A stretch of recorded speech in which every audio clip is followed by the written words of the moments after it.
Some muscle cars are complete garbage. You'd have to be one of the dumbest people alive to buy one in 2026. From smog-strangled disasters to depreciation nightmares, these are the 20 biggest mistakes only the most clueless buyers would consider. Number 1 is absolutely shameful. Number 20, 1975 to 1978 Dodge Coronet. Starting our countdown at number 20 is the 1975 to 1978 Dodge Coronet, proving badges mean nothing when the muscle underneath is gutted. At $8,000 to $15,000, you're paying Mopar tax for smog-era misery with zero collector interest and zero upside potential.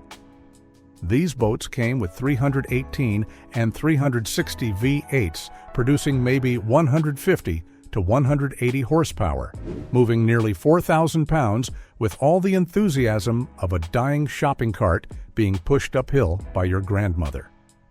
The fuel economy is terrible, the handling is non-existent, and the driving experience feels like piloting a luxury barge through molasses while someone slowly drains your bank account. Parts are expensive when you can find them, and resale value keeps dropping faster than your interest in owning it, because even nostalgic Mopar fanboys recognize this era represents everything wrong with 1970s engineering compromised by government regulations. It's perfect for someone who thinks the Mopar tax is worth paying for disappointment and enjoys explaining why their muscle car gets smoked by minivans at stoplights while consuming fuel like a much more powerful vehicle from better times. But if you thought Mopar disappointments were bad, number 19 will show you how Plymouth managed to destroy a perfectly good nameplate with even more spectacular failure. Number 19, 1974 to 1978 Plymouth Satellite. The Plymouth Satellite proves what happens when accountants and emissions kill everything desirable. At $7,000 to $14,000, you're paying highway robbery for a car with no performance trims left, overweight construction, and pricing severely inflated due to Mopar tax. The three 1.8 and 400 V8s are so thoroughly neutered by emissions equipment that you'll find yourself longing for the excitement of driving a riding lawnmower at the local hardware store. Weighing close to 4,000 pounds with suspension tuned for your grandmother's comfort rather than anything resembling performance, this drive's about as thrilling as watching grass grow in your neighbor's yard. The real insult is the pricing. Sellers inflate values because they slap Mopar on the listing, knowing some sucker will pay extra for the privilege of owning a disappointing Plymouth that's slower than their wife's crossover SUV. Parts are expensive, dealer support vanished decades ago, and finding mechanics familiar with these cars requires extensive searching and lowered expectations. The only thing appreciating faster than maintenance costs is your regret for buying one, and the collector market consists primarily of people who don't know better yet. If Plymouth's failure seems embarrassing, number 18 proves Mercury could make even worse decisions when they ruined the Cougar nameplate. Number 18, 1974 to 1976, Mercury Cougar XR7. The mid-size Cougar XR7 is what happens when Ford transforms a legendary pony car into a bloated personal luxury barge that absolutely nobody asked for. At $10,000 to $18,000, you're paying serious money for a car that's pretending to be something it's not. This isn't a muscle car, it's not even a proper pony car anymore, it's just an overweight Mercury with delusions of grandeur and a fake muscle image that fools nobody who knows automotive history. The 351 and 400 V8s barely produce 150 to 180 horsepower while moving over 4,200 pounds of unnecessary luxury features, opera windows, and vinyl roofs that your neighbor thought looked classy back in 1975. The handling is terrible because Mercury tuned it for boulevard cruising rather than anything resembling spirited driving. And the fuel economy is abysmal even by embarrassing 1970s standards when gas was cheap and nobody cared about consumption. The styling tries desperately to look sporty with aggressive front ends and fake performance cues, but it's all show and no go, like putting racing stripes on a golf cart and calling it a sports car. The collector market for these cars is virtually non-existent because enthusiasts recognize them as the bloated imposters they are, and resale values reflect that harsh reality every single time one comes up for sale at auction or in classifieds. Think Mercury's fake muscle marketing was stupid? Number 17 shows how badge engineering created an even more worthless clone. Number 17. 1973 to 1976, Mercury Montego. The Mercury Montego is essentially a Ford Torino wearing a Mercury badge and an even uglier grille, creating a car so undesirable that even Ford dealers probably wished they could return them to the factory. At $6,000 to $12,000, you're paying actual money for badge-engineered mediocrity with even less market demand than the Torino it's based on. If you thought buying a Torino was stupid, buying its Mercury clone proves you've achieved new levels of automotive ignorance that should be studied by psychologists.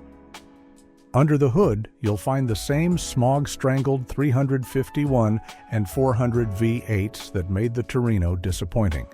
Except now you get to enjoy them with worse parts availability and even fewer people who care about preserving these afterthoughts.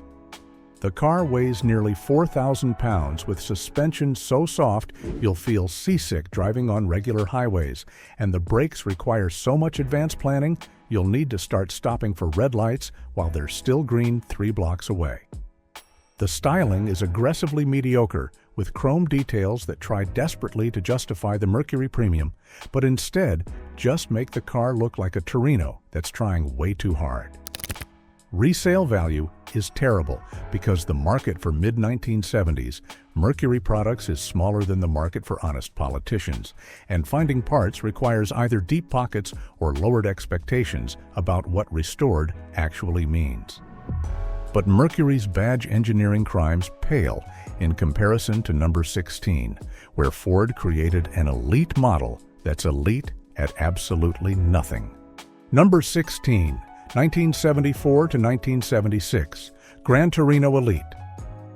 The Gran Torino Elite represents Ford's desperate attempt to compete in the personal luxury market by taking an already mediocre platform and adding more weight, less performance, and a price tag that suggests someone at Ford corporate had completely lost touch with reality. At $8,000 to $15,000, this elite disaster proves some buyers will pay premium prices for cars that deliver discount performance and bargain basement driving dynamics.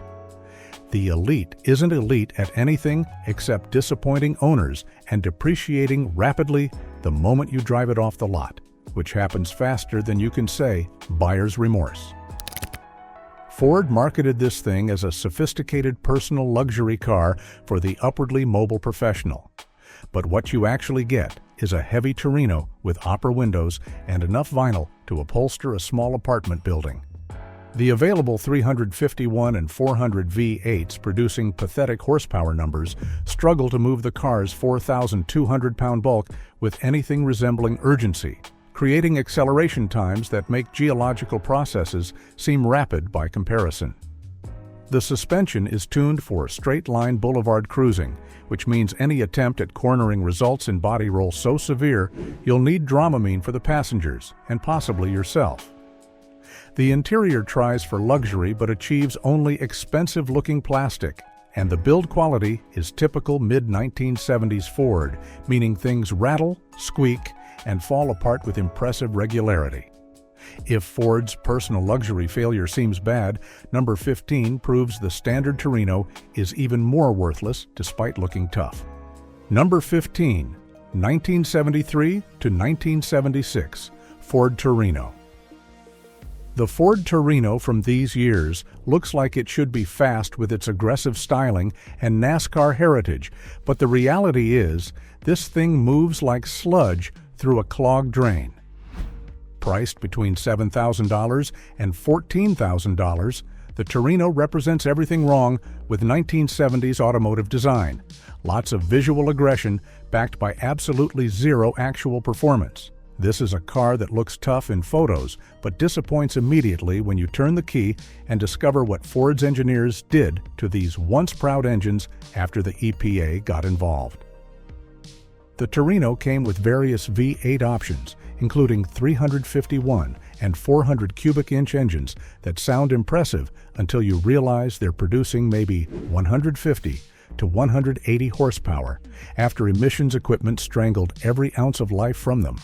You're moving nearly 4,000 pounds of Detroit iron with engines so thoroughly neutered they make modern four-cylinder economy cars seem fast by comparison, which is embarrassing when your neighbor's Camry can outrun your muscle car.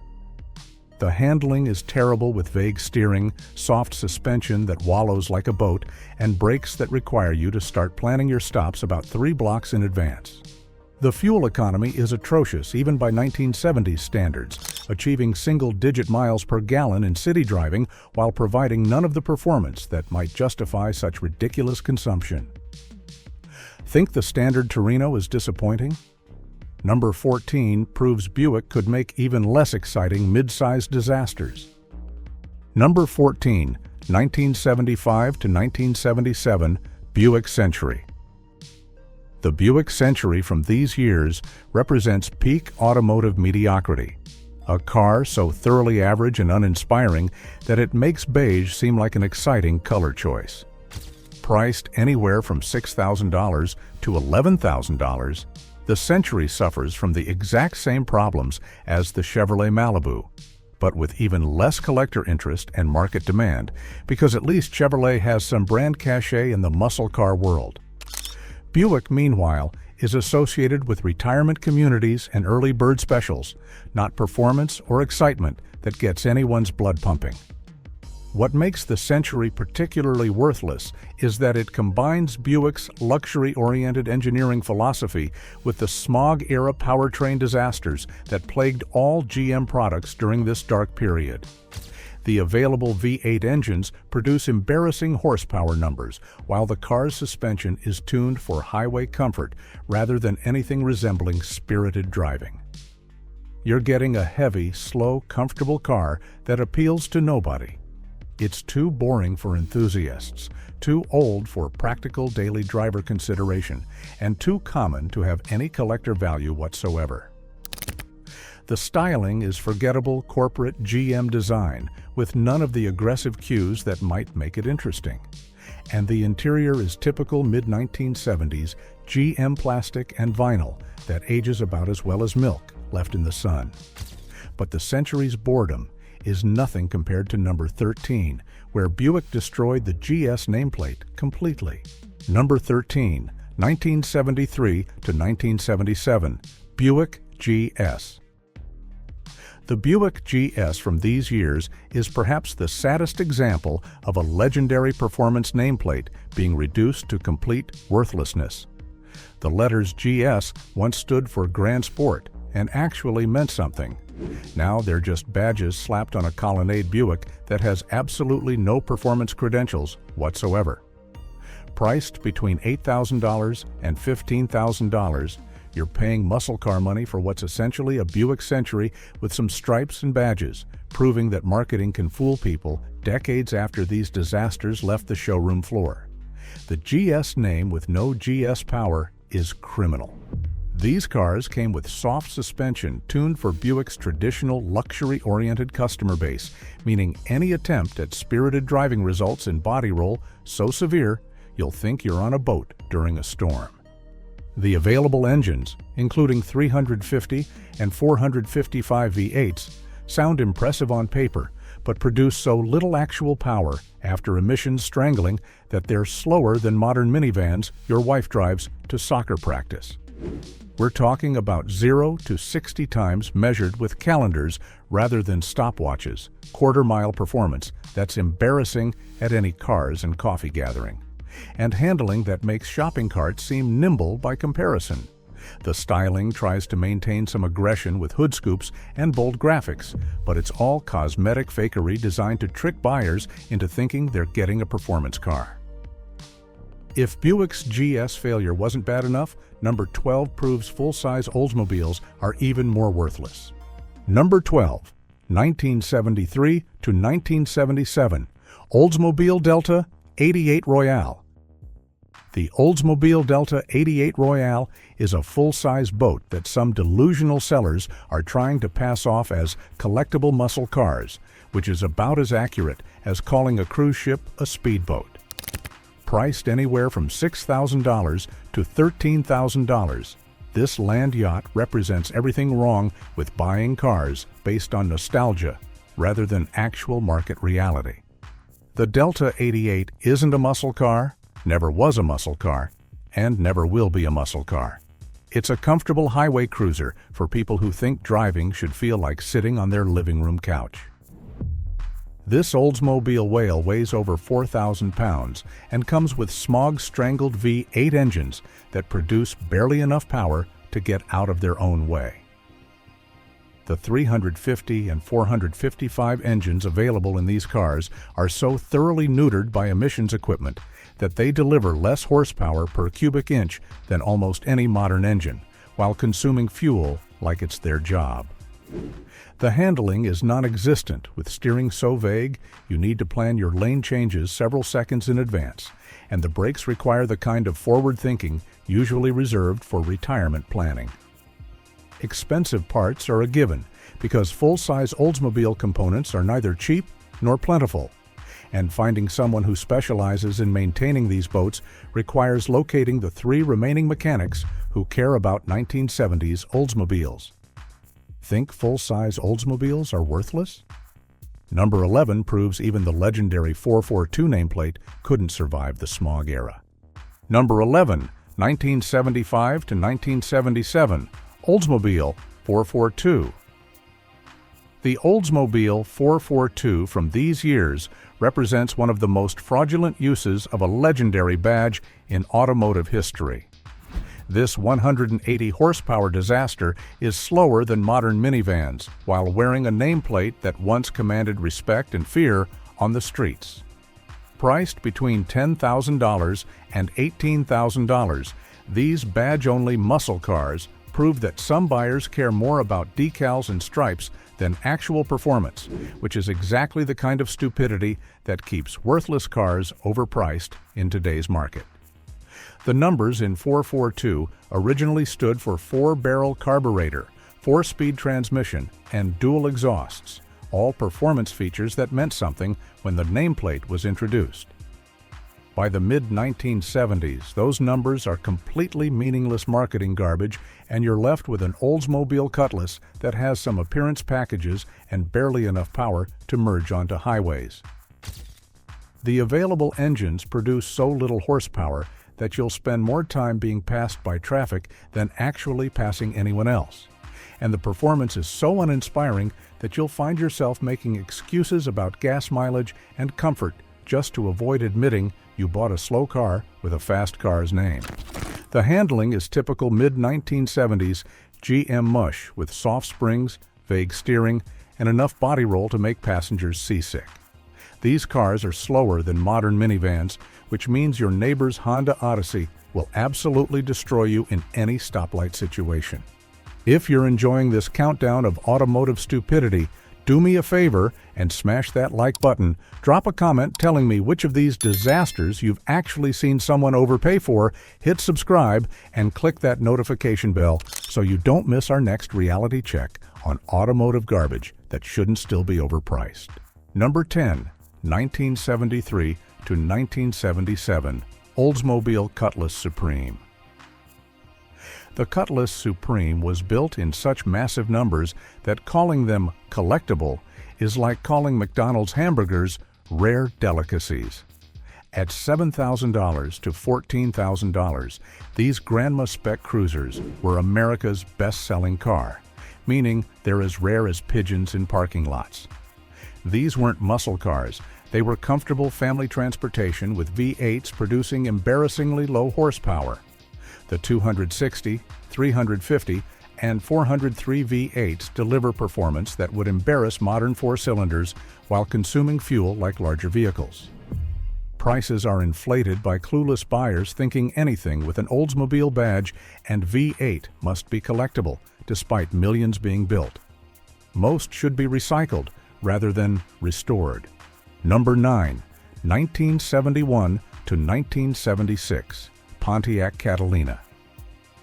The Pontiac Catalina is a full-size whale that drinks fuel while delivering zero collector appeal or performance advantage. At $5,000 to $12,000, this boat is too big for modern life, too slow for modern traffic, and too common to appreciate.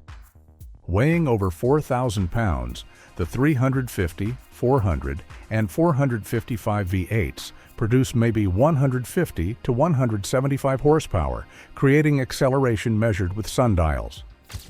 The handling is non-existent, with vague steering requiring GPS to locate front wheels and body roll, so severe passengers need Dramamine. The collector market doesn't exist because these were budget family transportation, and finding buyers requires locating people who specifically want the worst aspects of 1970s engineering. Number 8. 1974 to 1976 Pontiac Grand Am. The Grand Am represents Pontiac's failed attempt at a European sports sedan, equipped with heavy luxury suspension and zero performance support. At $8,000 to $15,000, you're paying serious money for disappointing performance from day one. The complete lack of aftermarket support and enthusiast interest makes these particularly worthless. The 400 and 455 V8s move nearly 4,000 pounds with barely 200 horsepower, creating underwhelming performance even by disappointing 1970s standards. It just rides worse than a regular Le Mans while being barely quicker. Zero aftermarket means finding performance parts is impossible, and the collector market has completely ignored these confused Pontiacs. Number 7. 1973 to 1975 Pontiac Le Mans. The Pontiac Le Mans is slow, massive, smog-strangled, and costs more to maintain than it's worth. At $6,000 to $13,000, this represents baseline mediocrity, combining uninspiring performance with typical 1970s build quality and styling that hasn't aged gracefully. The 350, 400, and 455 V8s produce embarrassing horsepower, while the car weighs close to 4,000 pounds with comfort-tuned suspension. The colonnade styling looked modern in 1973, but has aged poorly, and build quality means everything rattles. Parts cost more than the car's value because Pontiac-specific components are expensive. The collector market has zero interest in base Le Mans models, lacking any performance credentials or historical significance. Number 6. 1973 to 1977 Pontiac GTO. The 1973 to 1977 GTO represents the most embarrassing fall of a legend in automotive history. This Ventura-based disaster isn't even mid-size anymore. Pontiac took one of the most respected muscle car names and slapped it on a compact X-body platform with barely any performance. At $12,000 to $22,000, these are worth literally half what delusional sellers ask, because buyers recognize them as frauds. The 350 V8 produces maybe 200 horsepower, moving 3,500 pounds with all the excitement of a golf cart. Everyone knows you're driving a dressed-up Ventura, like showing up to black tie wearing a tuxedo t-shirt. The collector market has largely rejected these badge-engineered disasters. Number 5. 1973 to 1977 Chevrolet El Camino. The El Camino represents everything wrong with buying vehicles based purely on nostalgia. At $10,000 to $20,000, you're paying insane money for no SS performance, weak smog-strangled engines, and appeal based entirely on remembering when El Caminos were actually cool. These combine all the disadvantages of both cars and trucks while delivering benefits of neither. Worse payload than real trucks, worse handling than real cars. The 250 inline sixes, 305 ES, and various 350 V8s produce embarrassingly low power while consuming fuel like modern trucks. The bed is too small for truck work, the ride too harsh for car duty, and performance too weak for fun. The collector market is inflated purely by nostalgia. Number 4. 1975 to 1977 Chevrolet Laguna S3. The Laguna S3 features NASCAR-inspired sloped nose styling that can't compensate for 0 to 60 times measured in geological time. At $12,000 to $20,000, this aerodynamic disaster proves racing styling can't overcome smog-era engineering incompetence. The distinctive urethane front end designed for NASCAR is hilarious, considering street versions are as aerodynamic and slow as bricks. The 350 and 454 V8s produce maybe 155 to 215 horsepower, while weighing close to 4,200 pounds, creating adequate merging but completely inadequate performance. Collector interest is virtually zero because enthusiasts recognize the S3 as styling exercise rather than actual performance car. The S3 specific nose pieces are expensive and prone to damage. Number 3. 1974 to 1977 Chevrolet Malibu Classic. The Malibu Classic is not an SS, not fast, not rare, not desirable, yet somehow priced like a legitimate 1970 muscle car by delusional sellers. At $8,000 to $16,000, these represent some of the worst value in the collector market because you're paying muscle car money for essentially a 1970s family sedan. Sellers exploit buyer ignorance by pricing these as if Malibu automatically confers value, when reality is these are slow, heavy, common cars with zero performance credentials. The 250 inline sixes to various smog-strangled small block V8s produce pathetic horsepower, while colonnade bodies add hundreds of unnecessary pounds. These were built in massive numbers as family transportation and should be priced accordingly. Number 2. 1976 to 1977 Chevrolet Monte Carlo. The Monte Carlo produces 165 horsepower on a good day while weighing almost 4,000 pounds, a luxury barge pretending to be muscle while delivering neither adequately. At $9,000 to $17,000, this represents peak automotive confusion, where Chevrolet tried being everything and ended up good at nothing. The 350 and 400 V8s are so thoroughly neutered, they produce barely enough power to move the car's bulk at reasonable speeds. The suspension is tuned for soft floating, meaning any spirited driving results in severe body roll. The styling tries for sophistication with long hoods and opera windows, but screams 1970s automotive confusion. The collector market is minimal because these represent an awkward transition period, leaving the Monte Carlo stranded in automotive purgatory. Number 1. 1973 to 1977 Chevrolet Chevelle. The 1973 to 1977 Chevelle with any engine represents the absolute pinnacle of automotive stupidity and buyer ignorance in 2026. At $12,000 to $25,000, some buyers hear Chevelle and immediately abandon all rational thought. This is the most shameful purchase because you're paying legitimate muscle car money for a heavy, slow, ugly car delivering none of the performance, style, or investment potential that actual 1968 to 1972 Chevelle provided. The colonnade body is objectively ugly with thick B-pillars and awkward proportions that make these look beaten with an ugly stick. Under those massive hoods sit engines so strangled that calling them muscle is an insult. The 350, 400, and 454 V8s produce 145 to 215 horsepower from legitimate muscle car displacement, creating performance slower than modern family sedans while consuming fuel like vehicles twice as powerful.